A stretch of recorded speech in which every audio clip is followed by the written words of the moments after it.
എല്ലാവർക്കും കൗസ്തുഭം വെജ് ഫുഡ്സിലേക്ക് സ്വാഗതം.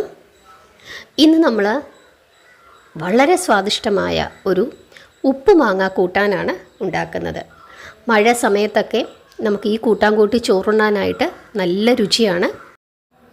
ആദ്യമായിട്ട് ആവശ്യത്തിനുള്ള ഉപ്പുമാങ്ങ അതെടുക്കുക.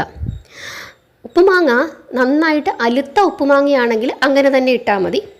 അതല്ലെങ്കിൽ ഇതുപോലെ ചെറിയ കഷ്ണങ്ങളാക്കി നമുക്ക് മുറിച്ച് ഒരു പാത്രത്തിലേക്ക് ഇടാം. അതായത് കൂട്ടാൻ വെക്കുന്ന പാത്രത്തിലേക്ക് നമുക്ക് ഇടാം. ഇനി നമുക്കിതിനായിട്ട് തേങ്ങ അരയ്ക്കണം. അതിനായിട്ട് തേങ്ങയും മഞ്ഞപ്പൊടിയും പച്ചമുളകും ആണ് എടുത്തിരിക്കുന്നത്. ഇതിനകത്ത് പച്ചമുളകും കാന്താരിയും എല്ലാം കൂടി എടുത്തിട്ടുണ്ട്. നിങ്ങൾക്ക് വേണമെങ്കിൽ പച്ചമുളകിന് പകരം മുളക് പൊടി ചേർക്കാം. അതല്ലെങ്കിൽ കുറച്ച് മുളക് പൊടിയും പച്ചമുളകും രണ്ടും കൂടെ ചേർത്തും എടുക്കാം. എന്നിട്ട് ഇത് നന്നായിട്ട് അരയ്ക്കണം. നമ്മളൊരു കൂട്ടാനൊക്കെ വെക്കാൻ അരയ്ക്കുന്നത് പോലെ നന്നായിട്ട് അരയ്ക്കുക. അതിനുശേഷം ഇത് പാത്രത്തിലേക്ക് ചേർത്ത് ഈ മാങ്ങയുടെ കൂട്ടത്തിൽ ചേർത്തിട്ട് ആവശ്യത്തിനുള്ള വെള്ളം ചേർക്കണം. കാരണം ഒരു ചെറിയ ചാറ് കൂട്ടാനാണ് നമ്മൾ ഉണ്ടാക്കുന്നത്. അപ്പോൾ അതനുസരിച്ചിട്ടുള്ള വെള്ളവും കൂടെ ചേർത്ത് എല്ലാം കൂടെ ഒന്ന് കലക്കി അടുപ്പേ വെച്ച് നന്നായിട്ട് തിളച്ച് അതുപോലെ തന്നെ ഈ മാങ്ങാ കഷ്ണമൊക്കെ ഒന്ന് വേകണം. അത്രയേ ഉള്ളൂ. എന്നിട്ട് കടുക് വറുത്തെടുത്താൽ മതി. ഉപ്പ് നമ്മൾ നോക്കണം. ഉപ്പുമാങ്ങ ആയതുകൊണ്ട് നോക്കിയിട്ട് ഉപ്പ് ചേർക്കണം. ഉപ്പ് ഇച്ചിരി ഒന്ന് മുന്നിട്ട് നിൽക്കണം. അതാണ് അതിൻ്റെ ആ ഒരു രുചി. ഉപ്പുമാങ്ങ കൂട്ടാനാണല്ലോ, അപ്പോൾ ആ ഉപ്പൊന്ന് മുന്നിട്ട് നിൽക്കണം.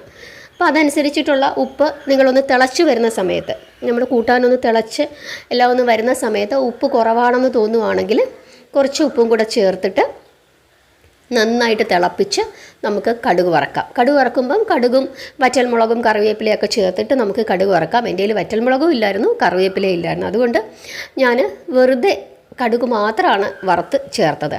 എങ്ങനെയായാലും വളരെ സ്വാദിഷ്ടമായ ഒരു കൂട്ടാനാണിത്. ഇതിനകത്ത് ജീരകവും ഉലുവ അങ്ങനെയുള്ള സാധനങ്ങളൊന്നും ചേർക്കേണ്ട ആവശ്യമില്ല.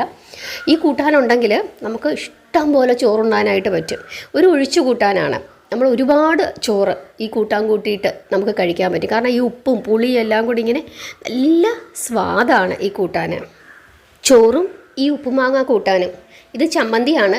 ഈ ചമ്മന്തി എന്ന് പറഞ്ഞു കഴിഞ്ഞാൽ അധികം പഴുക്കാത്ത, നമ്മൾ പറയും വാട്ടമാങ്ങ എന്നില്ലേ, വാടി വീഴുന്ന മാങ്ങ. ഒരു ചെറിയ മധുരമുണ്ട്, ഒരു ചെറിയ പുളിയുണ്ട്. അങ്ങനെയുള്ള മാങ്ങ കൊണ്ട് ഉണ്ടാക്കിയ ഒരു ചമ്മന്തിയാണ്, തേങ്ങയൊക്കെ ചേർത്തിട്ട്. ആ ചമ്മന്തിയും ഈ ഉപ്പുമാങ്ങ കൂട്ടാനും. വേറെ ഇനി ഒന്നും വേണ്ട. പപ്പടവും വേണ്ട, അച്ചാറും വേണ്ട, ഒന്നും വേണ്ട. ഇഷ്ടം പോലെ ചോറ് ഉണ്ണും. പണ്ട് നമ്മുടെ അമ്മൂമ്മമാരൊക്കെ ഈ ഉപ്പുമാങ്ങ ഇങ്ങനെ കൂട്ടാൻ വെക്കുമ്പോൾ ആ കൂട്ടത്തിൽ ഈ ഉപ്പുമാങ്ങ വെള്ളത്തിലിട്ട് വെക്കുമല്ലോ, ഉപ്പ് വെള്ളം.